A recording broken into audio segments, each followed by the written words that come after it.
Sir आपको एक बात तो पता है, जैसे मुझे लगता है कि जिस लाइन पर एक्सेप्शन आने वाला है, सब काम छोड़ छाड़ के रिस्पेक्टेड कहाँ भागता है? क्रैश अगर हुआ तो सब काम छोड़ छाड़ के कहाँ पर भागता है? रिस्पेक्टेड कैच ब्लॉक में भागता है। अज्यूम करिए सर,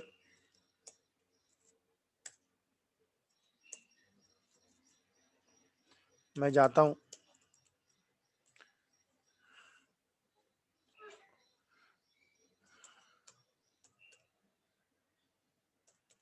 मैं लिखता हूं यहाँ पे अर्थमेटिक एक्सेप्शन,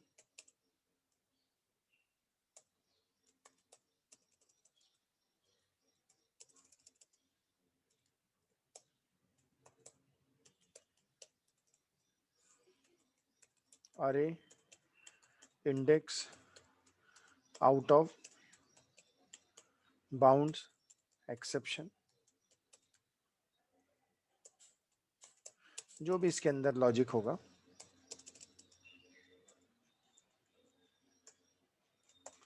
और हम बोलेंगे अपनी रेस्ट ऑफ द स्टेटमेंट, ये हमारी जो कहलाएंगे ये रेस्ट ऑफ द स्टेटमेंट कहलाएंगे। सर आप तो जानते हैं सर, जिस लाइन पर एक्सेप्शन आता है, जिस लाइन पर सब काम छोड़ छाड़ के कहाँ पे भागता है? रिस्पेक्टेड कैच ब्लॉक में भागता है।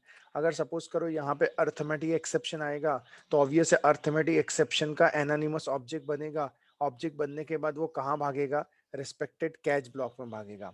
वो रिस्पेक्टेड कैच ब्लॉक में भागेगा और कैच ब्लॉक में भागने के बाद वो क्या करेगा? कैच करेगा, और कैच करके फिर आपका प्रोग्राम क्रैश होने से बच जाएगा। आपका प्रोग्राम क्रैश होने से बच जाएगा।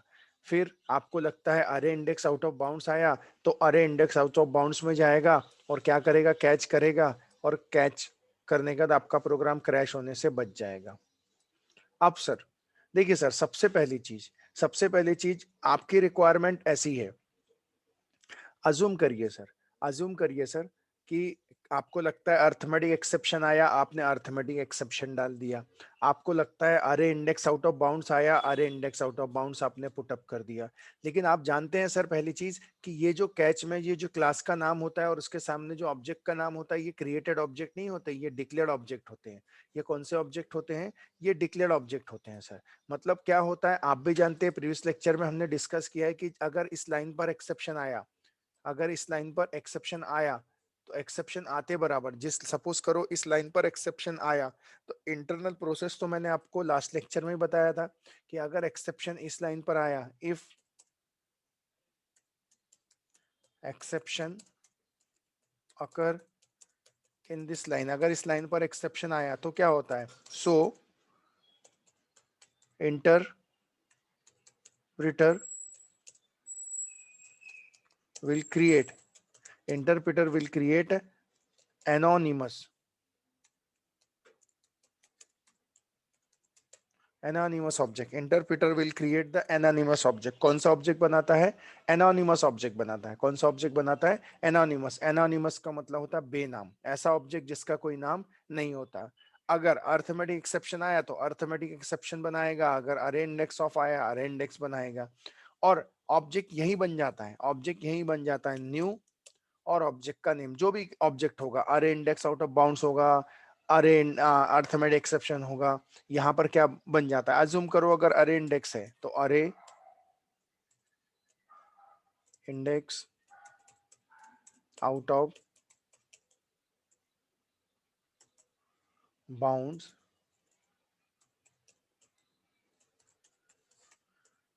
अरे index out of bounds exception इस तरह से बनाया जाएगा। सर एनानिमस, एनानिमस मतलब जिसका कोई नाम नहीं होता। ऑब्जेक्ट बनेगा सर, ऑब्जेक्ट बनेगा, और ऑब्जेक्ट बनने के बाद, ऑब्जेक्ट बनने के बाद पूरी इंफॉर्मेशन इसके अंदर रखी जाती है। पूरी इंफॉर्मेशन इसके अंदर रखी जाती है। तो क्या इंफॉर्मेशन रखी जाएगी? रखी जाएगी array index out of bounds exception. Array index out of bounds exception, ये पूरी इंफॉर्मेशन रखी जाती है।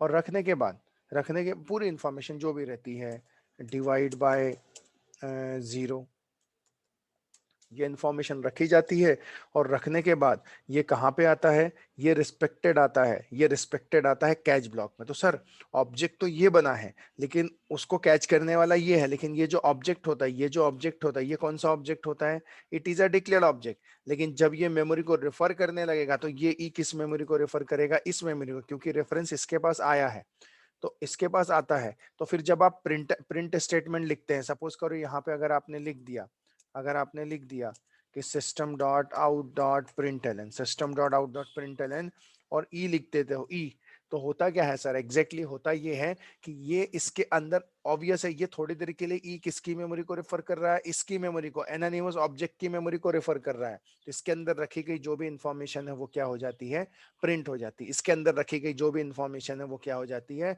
प्रिंट हो जाती है। इसलिए सर अभी तक आप जो देख रहे थे, अज्यूम करिए सर, यहाँ पे जब एक्सेप्शन आता था, 5 इक्वल टू तो था, लेकिन जब आता था और यहाँ पर ए ऑफ 5 को रेफर करता था तो वो इंडेक्स थी ही नहीं।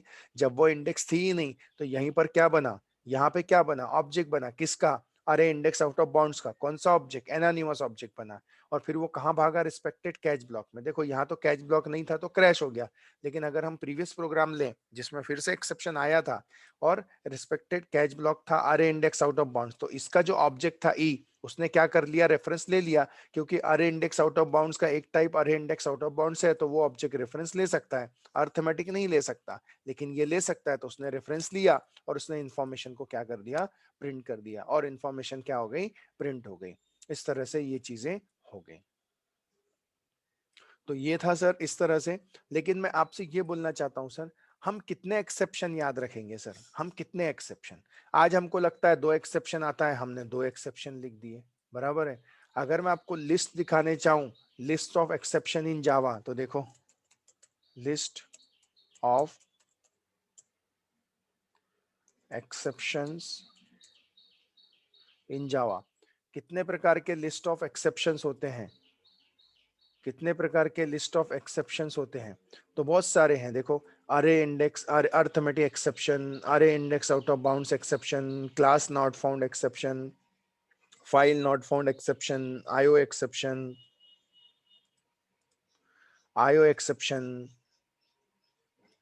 interrupted exception, no such field exception, no such method exception, null pointer exception, number format exception, runtime exception। आप देख सकते हैं सर कितने सारे एक्सेप्शन आपको दिख रहे हैं। तो सर मुझे बताइए, अजूम करिए आपको लगता है कि 1 2 3 4 5 6 ये 10 एक्सेप्शन आपके कोड में आ सकते हैं, 10 एक्सेप्शन आपके कोड में आ सकते हैं। पता चला 10 लाइन का कोड था और आपने कैच जो लिख दिए वो लिख दिए 40 लाइन का कैच ब्लॉक लिख दिए, क्योंकि अलग अलग कैच ब्लॉक थे ना सर। तो आपको लगता था ये एक्सेप्शन आ सकता है, ये एक्सेप्शन आ सकता है, ये एक्सेप्शन आ सकता है। तो ऐसे केस में आपने कई सारे एक्सेप्शन डिफाइन कर दिए, कई सारे। ऑब्वियस है करना पड़ेगा, आपको लगता है सर आज 2 एक्सेप्शन है तो बड़ा आसान है आपके लिए, लेकिन अगर कई सारे एक्सेप्शन होंगे तो ऐसे केस में आपको उतने सारे क्या लिखने पड़ेंगे, कैच ब्लॉक लिखने पड़ेंगे। तो सर इस, अब देखिए मैं आपको बताना चाहता हूं कि आगे क्या है। आगे ऐसा है सर, मैं आपको बताना चाहता हूं इतने सारे कैच ब्लॉक लिखना कॉम्प्लिकेशंस बढ़ा देगा, मतलब अननेसेसरी ऑफ कोड जबरदस्ती का लिखेंगे हम। So it is not a good practice, ये कोई गुड प्रैक्टिस नहीं होती। तो चलिए सर मैं कुछ एक नई चीज बताने जा रहा हूं, मैं आपको बताने जा रहा हूं जो आप देखते हैं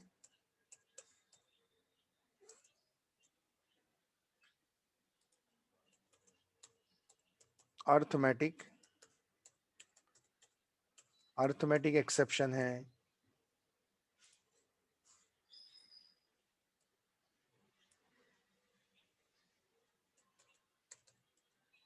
अरे index out of bounds exception है,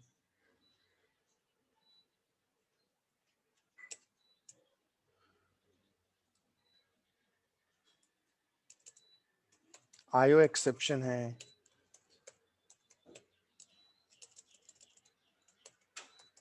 फाइल नॉट फाउंड एक्सेप्शन है,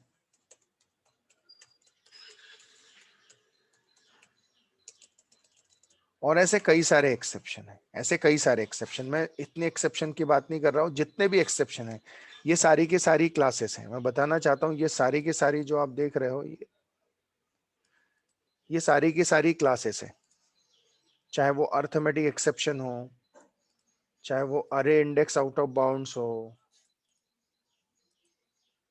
चाहे वो आईओ एक्सेप्शन हो, चाहे वो फाइल नॉट फाउंड एक्सेप्शन हो, कोई भी हो, मैं आपको बताना चाहता हूँ ये सारी की सारी क्लासेस, ये सारी की सारी क्लासेस मैं बताना चाहता हूँ इन सब का सुपर टाइप, इन सब का जो सुपर टाइप है, इन सब का जो सुपर टाइप है वो है एक्सेप्शन। इन सब का जो सुपर क्लास है वो है एक्सेप्शन। इन सब का जो सुपर क्लास है वो है एक्सेप्शन। इन सब का सुपर क्लास है एक्सेप्शन। मतलब ये सारी की सारी क्लास ये चाइल्ड क्लास कहलाएंगी, और जो एक्सेप्शन कहलाएगा वो कहलाएगा पेरेंट क्लास, जो एक्सेप्शन कहलाएगा वो कहलाएगा पेरेंट क्लास। मतलब ये यहीं से आई हुई क्लास है, ये यहीं से आई हुई क्लास है। मतलब जितनी भी क्लासेस आप बनाते हो, जितने भी लिखते हैं आप, उन सब का सुपर टाइप, उन सब का सुपर टाइप क्या है? एक्सेप्शन है। अर्थमेटिक एक्सेप्शन का भी, अर्थमेटिक एक्सेप्शन का भी सुपर टाइप एक्सेप्शन है। अरे इंडेक्स आउट ऑफ बाउंड्स है, इसका भी जो सुपर टाइप है वो क्या है? एक्सेप्शन है। आईओ एक्सेप्शन है, उसका भी जो सुपर टाइप है वो क्या है? एक्सेप्शन है। और फाइल नॉट फाउंड एक्सेप्शन है, फाइल नॉट फाउंड एक्सेप्शन है, उसका भी सुपर टाइप क्या है? एक्सेप्शन है। और मैं बताना चाहता हूं इस एक्सेप्शन का भी, इस एक्सेप्शन का भी एक सुपर टाइप है, इस एक्सेप्शन का भी एक सुपर टाइप है, और उस सुपर टाइप का नाम है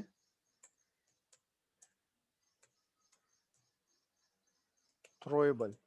उसका सुपर टाइप है थ्रोएबल। इन सब का भी जो सुपर टाइप है वो क्या है? थ्रोएबल है। तो मैं बताना चाहता हूं ये जितनी भी क्लासेस आप यूज कर रहे थे, चाहे वो अर्थमेटिक एक्सेप्शन यूज कर रहे हो, अरे index out of bounds use कर रहे हो, आईओ एक्सेप्शन है, फाइल नाउट एक्सेप्शन है, इन सब का सुपर टाइप एक्सेप्शन है, और एक्सेप्शन का भी सुपर टाइप क्या है? थ्रोएबल है। तो चलिए सर, हम अपनी पुरानी चीजों में वापस आते हैं, और मैं एक कंसेप्ट लेता हूं। अगर मैं बोलता हूं अर्थ अर्थमेटिक अर्थमेटिक एक्सेप्शन का अगर मैं ऑब्जेक्ट बनाता हूं ए वन और इज इक्वल्स टू मैं बोलता हूं new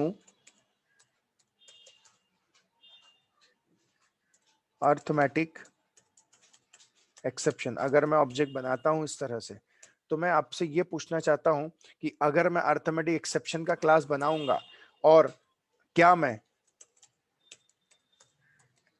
exception E1 is equals to A1, क्या मैं ऐसा कर सकता हूं या नहीं कर सकता? बताइए। A1 अपनी मेमोरी का रेफरेंस, A1 अपनी मेमोरी का रेफरेंस E1 को दे सकता है या नहीं दे सकता? Fast quick. दे सकते हैं सर। दे सकता है, करेक्ट। क्योंकि इसलिए दे सकता है क्योंकि अर्थमेटिक एक्सेप्शन का एक सुपर टाइप एक्सेप्शन है। उसी तरह से अगर मैं जाता हूं, अगर मैं लिखता हूं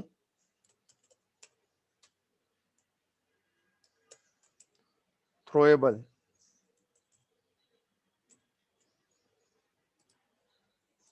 थ्रोएबल मैं यहां लिख देता हूं T1, और इज इक्वल टू मैं लिख देता हूं A1, तो मैं फिर से पूछना चाहता हूं क्या A1 अपनी मेमोरी का रेफरेंस थ्रोएबल को दे सकता है या नहीं दे सकता?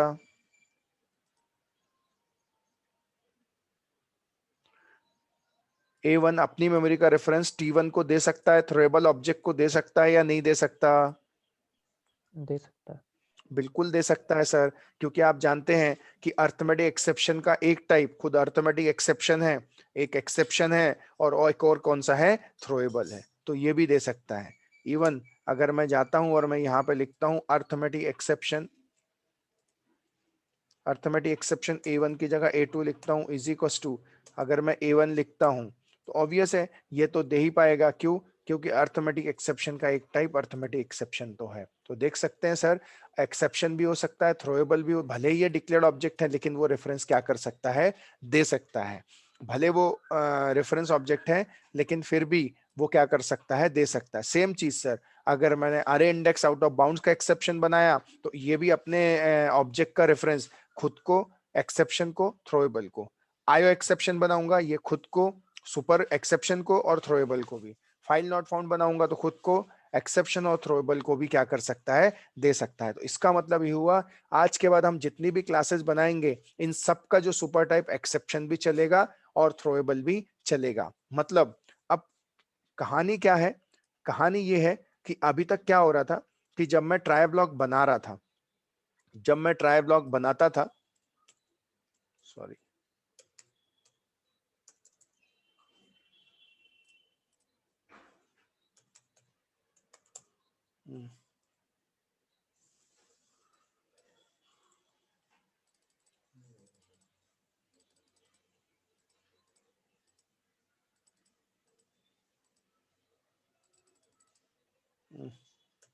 ठीक है, देखते हैं क्या इशू। अगर मैं जाता हूं और मैं ट्राई ब्लॉक लिखता हूं, ट्राई ब्लॉक के अंदर आपको लगता है कि एक्सेप्शन आ सकता है, तो आपने वो स्टेटमेंट किसके अंदर डाल दी, ट्राई ब्लॉक के अंदर डाल दी सर। अब देखिए सर, जब आपने ट्राई ब्लॉक तो लिख दिया, आपने कैच लिखा, कैच में आप लिख रहे थे अर्थमेटिक, अर्थमेटिक एक्सेप्शन ई, फिर जो भी आपने लिखना था, फिर आप लिख रहे थे कैच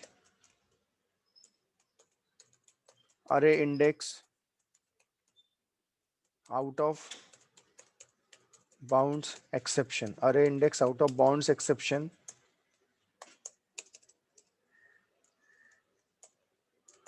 उसके बाद हम बोलेंगे कैच फाइल नॉट फाउंड,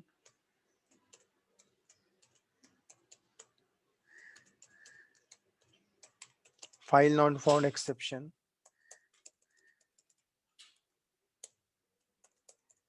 उसके बाद आपकी रेस्ट ऑफ द स्टेटमेंट।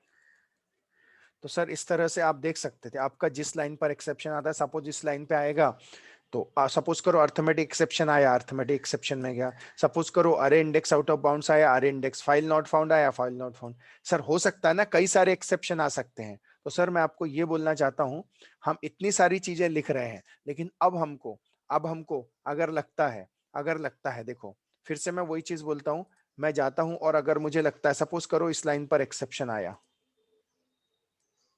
इस लाइन पर एक्सेप्शन आया, जिस लाइन पर एक्सेप्शन आता है सब काम छोड़ छाड़ के पहले एक्सेप्शन का ऑब्जेक्ट क्रिएट करेगा और जाएगा। अज्यूम करिए इस लाइन पर एक्सेप्शन आया और एक्सेप्शन आने के बाद उसने क्या किया, ऑब्जेक्ट बनाया। सपोज करो अर्थमेटिक एक्सेप्शन आया, अगर अर्थमेटिक एक्सेप्शन आया, ये जाएगा, अर्थमेटिक एक्सेप्शन का क्या बनाएगा, अर्थमेटिक अर्थमेटिक एक्सेप्शन का ऑब्जेक्ट बनाएगा। इस तरह से ऑब्जेक्ट वो बना देगा और कहाँ भागेगा, रिस्पेक्टेड कैच ब्लॉक में जाएगा और अर्थमेटिक एक्सेप्शन में आ जाएगा और क्या कर लेगा, कैच कर लेगा, क्या कर लेगा, कैच कर लेगा। इस तरह से ये चीजें हो जाएगी। कहने का मतलब ये है सर कि वो जाएगा, कल को चल के फाइल नॉट फाउंड आया, फाइल नॉट फाउंड, अरे इंडेक्स आया, अरे इंडेक्स है, लेकिन कोई और आया तो कर पाएगा क्या, नहीं कर पाएगा। इसलिए सर अब मैं क्या करता हूं, अब मैं जाता हूं यहाँ पे और ये जो सारे के सारे एक्सेप्शन है,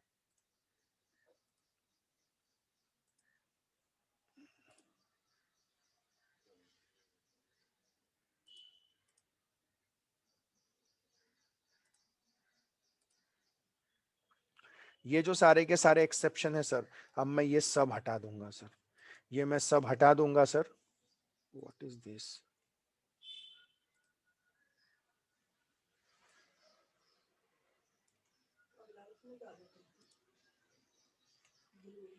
ये हटा दूंगा सर। और अब मैं ऐसा नहीं करूंगा सर, अब मैं क्या करूंगा, अब मैं क्या करूंगा, मैं जाऊंगा और यहां पे मैं लिख दूंगा कैच, कैच, और कैच लिखने के बाद मैं यहां पे लिख दूंगा एक्सेप्शन ई, एक्सेप्शन ई, और बस सर जो भी रहेगा मैं इस तरह से लिख दूंगा और ये हो जाएगा। अब इसका फायदा देखो सर, मेरा अगर अर्थमेटिक एक्सेप्शन आता है तो भी ये कैच कर लेगा, फाइल नॉट फाउंड एक्सेप्शन आता है तो भी कैच कर लेगा, अरे इंडेक्स आउट ऑफ बाउंड्स आता है तो भी कैच कर लेगा, मेलफॉर्म एक्सेप्शन आता है तो भी ये कैच कर लेगा। मतलब किसी भी प्रकार का एक्सेप्शन आता है, किसी भी प्रकार का, तो मुझे मल्टीपल कैच ब्लॉक देने की जरूरत नहीं है सर, मेरा एक ही कैच ब्लॉक में मेरा काम चल जाएगा। क्यों?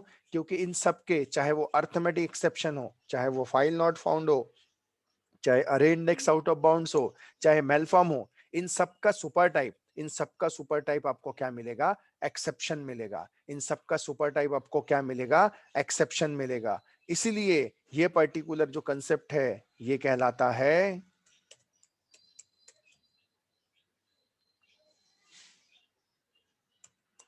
Generalise exception. ऐसा पर्टिकुलर कंसेप्ट कहलाता है जनरलाइज एक्सेप्शन। ये कहलाता है जनरलाइज एक्सेप्शन कहलाता है। मतलब जनरलाइज मतलब सबके लिए कॉमन कैच ब्लॉक, आपको मल्टीपल अब कैच ब्लॉक लिखने की जरूरत नहीं है। तो अब आप देखिए, मैं जाता हूं, मैं नोटपैड स्टार्ट करता हूं और मैं बोलता हूं क्लास एग्जाम्पल 11 देखते हैं, फिर होगा तो चेंज कर लेंगे। Public static void main string args, और हम जाते हैं ट्राई ब्लॉक, हम लिख देते हैं int a is equals to 10। I thought better है, मेरे पास ऑलरेडी कोड है, मैं जस्ट इसको कॉपी करता हूं, कंट्रोल सी,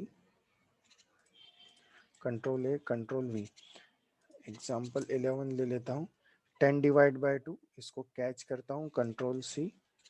ओके, अब देखिए सर, 10 डिवाइड बाय 0, मुझे इतना कुछ लिखने की जरूरत नहीं है। अगर मैं एक्सेप्शन भी लिखूंगा तो चलेगा। क्या होगा सर?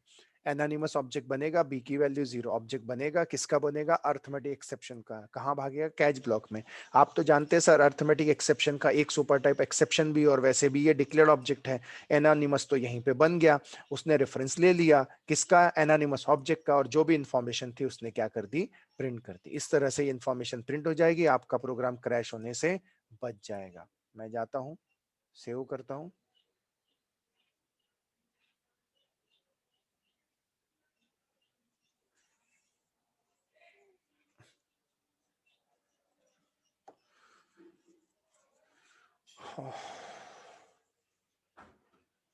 एक्सेप्शन हैंडलिंग, एग्जाम्पल 9 तक हुआ है। एग्जाम्पल 10 ले लेते हैं, example 10 dot Java,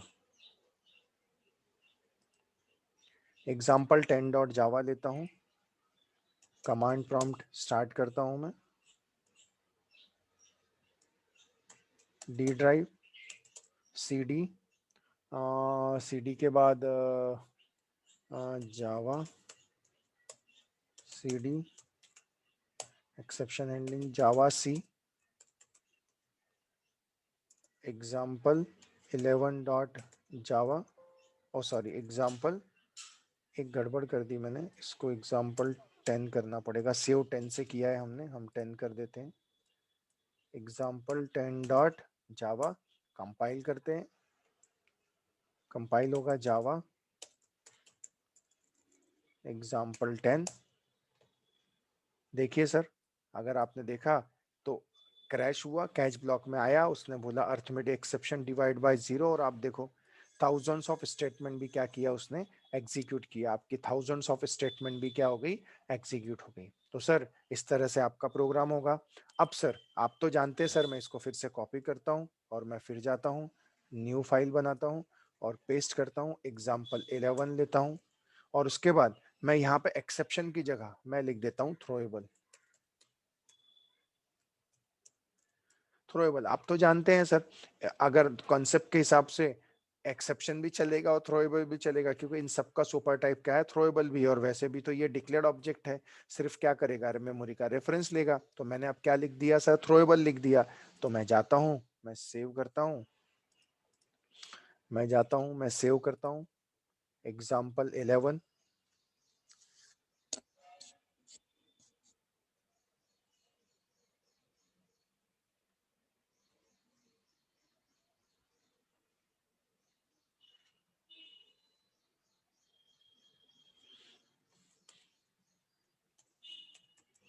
example 11 dot जावा से सेव करता हूं।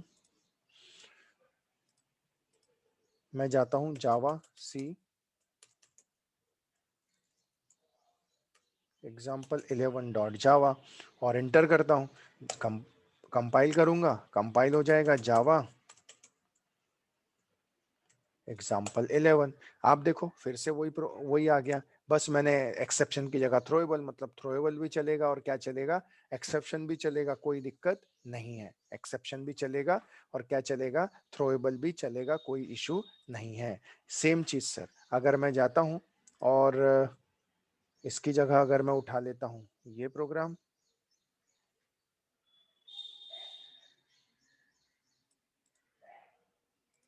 कॉपी, एग्जाम्पल 12 हो जाएगा। इसको हम एग्जाम्पल 12 नाम दे देंगे। अब देखिए अब क्या आ रहा है, exception array index out of bounds आ रहा है।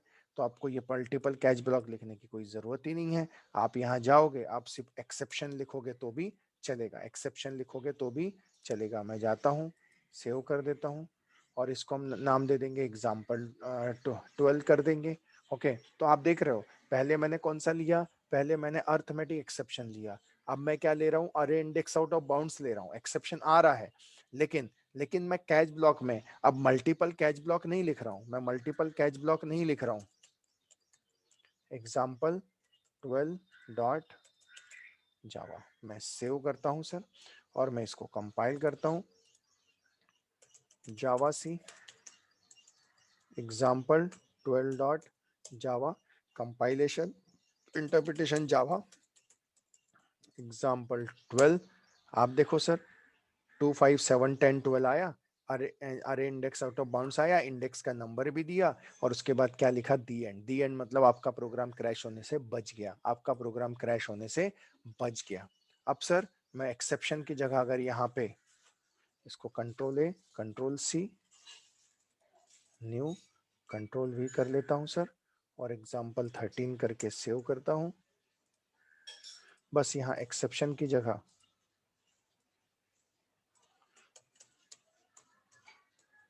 थ्रोएबल लिख लेता हूँ और इसको मैं सेव करता हूँ। सर सेम प्रोग्राम है, सब कुछ सेम है, लेकिन अब हमने क्या कर दिया, थ्रोएबल कर दिया। आप तो जानते हो सर किसी भी एक्सेप्शन नाम की क्लास का एक सुपर टाइप एक्सेप्शन भी है और एक सुपर टाइप क्या है, थ्रोएबल भी है। तो वो थ्रोएबल भी चलेगा और क्या चलेगा, वो एक्सेप्शन भी चलेगा। खुद का टाइप तो चलता है लेकिन वो टाइप भी वो चलेगा। मैं जाता हूं एग्जाम्पल 12 है 13 डॉट जावा एग्जाम्पल 13 डॉट जावा। मैं जाता हूं एग्जाम्पल 13। देखो सर अभी भी वही आउटपुट आ रहा है। तो आप देख सकते हैं किस तरह से आप अगर थ्रोएबल लिखो तो भी चलेगा, आप अगर एक्सेप्शन लिखो तो भी चलेगा, कोई डाउट नहीं है सर, कोई डाउट नहीं है। तो ये था हमारा, ये जो कंसेप्ट था, ये कंसेप्ट कहलाता है जनरलाइज एक्सेप्शन, जनरलाइज एक्सेप्शन कहलाता है।